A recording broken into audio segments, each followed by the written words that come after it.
அனைவருக்கும் வணக்கம். இது சாய்கா சேனல். நான் இன்னைக்கு பயிர் உருண்டை எப்படி செய்யலாம்னு பார்க்கலாம். அதுக்கு பச்சை பயிறு ஒரு 2 டம்ளர் எடுத்துக்கிட்டேன்.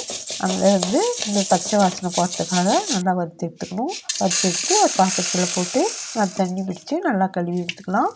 கழுவிட்டு தண்ணி எடுத்துகிட்டு குக்கரில் போட்டு வேக வைக்க போகிறோம். இப்போது இதை எடுத்து நல்லா கழுவி எடுத்துக்கணும். ஏதாவது கல் இருந்தால் அரிசி எடுத்துக்கோங்க. கல் இல்லைன்னா கழுவி தண்ணி எடுத்துகிட்டு குக்கரில் போடுங்க. 2 டம்ளருக்கு ஒரு 6 டம்ளர் தண்ணி வைக்கிறோம். ஏன்னா தண்ணி அதிகமாக இருந்தாலும் பரவாயில்ல, அது சத்தான தண்ணி வீணாக்காமல் ரசம் வச்சுக்கலாம். அதுக்காக 6 டம்ளர் வச்சு இப்போ க்ளோஸ் பண்ணி வெயிட் போட்டுட்டு அடுத்ததாக நம்ம அந்த உருண்டைக்கு உரைக்கான மாவு ரெடி பண்ணலாம். அதுக்கு மைதா மாவு நம்ம ஒரு 2 டம்ளர், அதே டம்ளரில் நம்ம பச்சை பயிறு எடுத்து அதே டம்ளரில் 2 டம்ளர் மாவு வச்சுக்கிறோம். கரைக்கிறதுக்கு முன்னாடி நல்லா அந்த மாவு கையில் கலந்து விடணும், இல்லைன்னா ஜலிச்சு எடுத்துக்கணும். அப்புறம் அது கொஞ்சம் கொஞ்சமாக தண்ணி ஊற்றி கரைக்கணும். ஏன்னா ரொம்ப தண்ணி ஆகிடுச்சுன்னா நல்லா வராது. அதனால் கொஞ்சம் கொஞ்சமாக தண்ணி ஊற்றி கரைக்கி பாருங்கள் இந்த பதத்துக்கு வரணும். இப்போ பச்சை பயிறு வெந்துடுச்சு.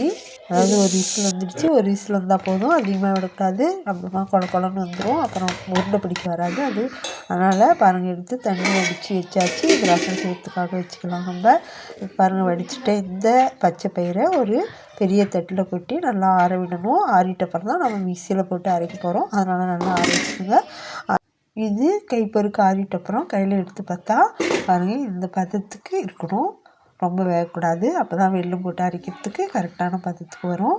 அதுக்கடுத்து தான் நம்ம வெல்லம் ரெடி பண்ணிக்கலாம். இப்போ வெல்லம் உருண்டை எடுத்து 2 டம்ளர் ஆகிற அளவுக்கு பொடி பண்ணிக்கலாம். பாதி எடுத்து நான் பொடி பண்ணி வச்சுட்டேன், பாதி எடுத்து வச்சுட்டேன்.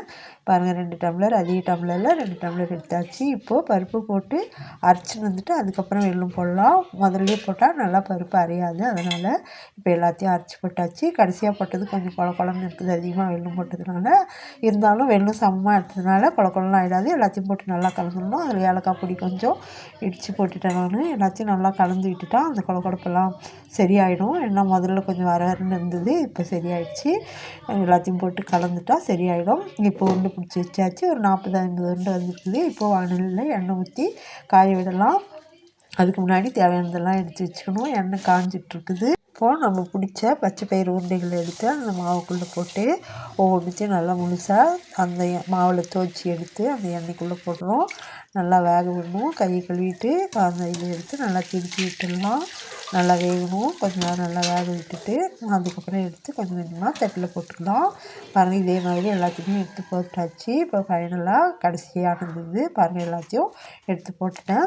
சூப்பராக இருக்குது. எடுத்து சாப்பிட்டு பார்த்தா செம்ம டேஸ்ட்டாக இருக்குது. நீங்களும் செஞ்சு பாருங்கள். வீடியோ பிடிச்சிருந்தா லைக் பண்ணுங்கள், ஷேர் பண்ணுங்கள், சப்ஸ்கிரைப் பண்ணுங்கள். தேங்க்யூ.